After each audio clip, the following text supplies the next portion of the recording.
SK하이닉스가 꿈의 패키지, 꿈의 디램 이런 미래 기술에 대해 한껏 자신감을 가지고 56.1%라는 구체적인 수치를 삼성전자보다 먼저 발표를 했습니다.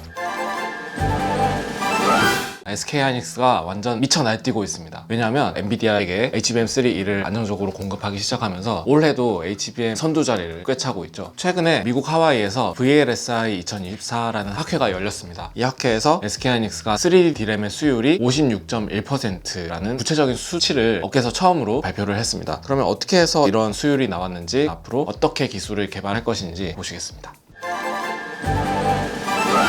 SK하이닉스의 3D 디램 발표에서 가장 눈에 띄었던 자료가 이 자료입니다. 일대는 수율이라는 뜻이죠. 이게 뭐냐면 한 장의 웨이퍼를 뜻하고 있고, 검은색, 흰색 이런 것들이 하나의 반도체 소자예요. 한 1000개 정도가 나옵니다. 검은 것들은 불량, 회색은 약간 그래도 뭐 나름 괜찮아. 그리고 흰색은 잘 나왔다, 이게 돌아간다. 그러니까 Write and Read Pass Rate라고 했는데, 디램의 아주 기본적인 성능인 읽고 쓰는 게 그래도 됐다는 이야기인 거죠. 그래서 수율을 보면 56.1%의 수율이 나왔습니다. 그러니까 한 1000개 중에 그래도 561개는 제대로 돌아가더라 결론을 낸 거예요. 이거의 의미는 3D 디램이 컨셉만 있었지 이게 과연 될까? 되게 의문을 가졌었는데, SK하이닉스는 여러 실험을 통해서 테스트를 돌려봤더니 그래도 561개나 움직이더라. 이거를 양산으로 가져갈 수도 있겠다라는 의미를 어깨에 던진 거죠. 그리고 웨이퍼를 보면 중간에는 굉장히 많은 소자들이 살아남은 걸 볼 수 있고, 업계에서는 엣지라고 하는데 웨이퍼의 가쪽에서는 또 불량이 많아요. 이것도 조금 의미가 있는 게, 보통 웨이퍼 공정에서 중간 쪽이 많이 살아남고 엣지 쪽이 많이 죽는 그런 경향은 보이기는 하거든요. 공정을 개선을 하다 보면 이쪽의 수율도 더 좋아질 거다, 그러니까 양산의 가능성을 더 다가갈 수 있겠다, 이런 의미로 해석하는 분들이 굉장히 많았습니다. 그리고 특성에 대해서도 좀 더 말씀을 드리려고 하는데요. 우리가 지난 영상에도 얘기를 했었지만 서브스레솔드 스윙 및 문턱 전압 스윙이라는 것에 대해서 얘기를 해본 적이 있었는데요. 화장실 스위치를 탁 켰을 때 한 몇 초가 지나도 커지지 않아요. 그러면은 우리가 답답할 뿐더러 전력 소모도 훨씬 더 있을 수도 있는 거죠. 반도체 소자도 똑같습니다. 한 디램이 움직일 때 딱 바로 켜지면 전력도 훨씬 더 적게 들고 정보의 이동 속도도 훨씬 더 빨라지는 거죠. 이 기울기가 SS의 기울기인데, 이 기울기가 가파를수록 좀 더 켜고 꺼지는 속도가 더 빠르다는 것을 나타냅니다. 3D 디램의 기울기가 훨씬 더 가파르다, 그러면서 특성이 훨씬 더 좋다는 것을 어필하기도 했고요. 그리고 이 검은색 점선이 일반적인 2D 디램의 점선이 돼 1V가 됐을 때 곡선이 일정해집니다. 그러니까 소자가 켜졌다는 얘기죠. 3D 디램은 1V보다 조금 더 적은 전력을 들이고도 디램이 구동이 됐다는 뜻으로 해석이 됩니다.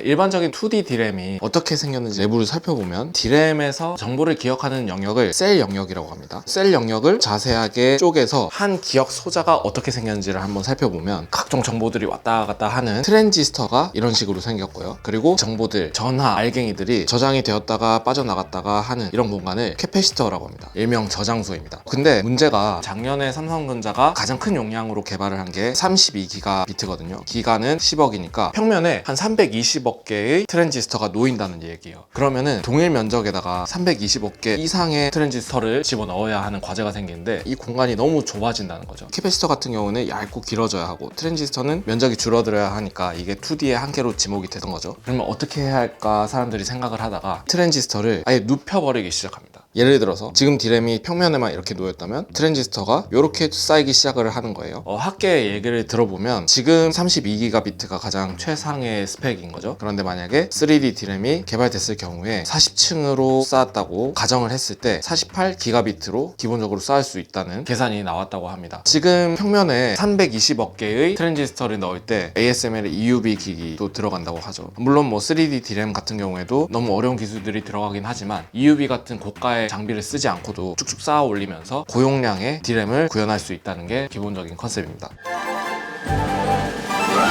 SK하이닉스는 3D 디램 구조를 어떻게 구현을 했느냐, 입체적으로 보면 연두 색깔로 튀어나온 이 돌기처럼 되어 있는 부분 있죠. 이 부분이 캐패시터 역할을 하고, 청록색 부분, 이 부분이 데이터가 소스에서 드레인으로 이동을 하는 채널 역할을 하는 겁니다. 그리고 하얀색으로 이렇게 채널을 감싸고 있는 부분이 게이트입니다. 게이트. 그러니까 이 부분이 트랜지스터가 되는 거고, 여기에 캐패시터가 자리를 하게 되는 거죠. 그리고 SK하이닉스의 3D 디램 구조에서 2D 디램과 또 다른 부분이 있는데, 아까 말씀드렸던 셀 영역 옆에 이 이 셀의 구동을 담당을 하는 주변 회로라는 용어가 있습니다. 또 업계에서는 페리 소자라는 용어를 쓰기도 합니다. 일반적으로 2D DRAM에서는 셀 바로 옆에 주변 회로가 놓이고는 했는데 SK하이닉스가 공간적인 활용도 또 DRAM 소자와의 연결을 좀 더 극대화를 하기 위해서 이 주변 회로를 아래로 배치하는 선택을 합니다. 그러니까 2D DRAM에서의 셀 영역이라고 보시면 이 아래 부분이 페리 영역이라고 합니다. 그리고 이 두 개를 따로따로 제조를 해서 우리가 지난 영상에서 수없이 언급했던 하이브리드 본딩이라는 거를 도입을 해서 탁 붙이는 이런 형태를 가져간다고 합니다. 웨이퍼와 웨이퍼를 연결할 때 보통 범프라는 거를 덧대고는 하는데 하이브리드 본딩 아예 포개어버리는 기술이잖아요. 그래서 하이브리드 본딩을 할 때 구리를 채워 넣기 전에 구멍을 파는 것을 일종의 TSV 공정을 쓴다고 해요. 이 부분이 굉장히 고난도가 될 것이다 이렇게 말하는 사람도 있는데, 어쨌든 이 구조는 지금 상용화되고 있는 3D 낸드와도 상당히 유사한 구조를 띠고 있는데요. 최근에 SK하이닉스가 3D 낸드를 만들 때 낸드를 128단, 192단, 200 몇 단 이렇게 쌓고 나서 PUC라는 기술을 선보인 적이 있잖아요. 페리 언더 셀의 줄임말입니다. 셀 밑에 페리 소자를 얻는다는 얘기예요. 그러니까 이 구조랑 완전히 똑같다는 얘기인 거죠. 다만 지금까지 낸드에서는 하이브리드 본딩 같은 패키징 결함 없이 페리 소자를 먼저 만들고 그 위에 셀을 쌓아 올리는 공정을 택했는데, SK하이닉스는 우선 주변 회로를 만든 다음에 하이브리드 본딩을 적용을 해서 어떻게 생산성을 높일 수 있을지 좀 더 지켜봐야 될 것 같습니다.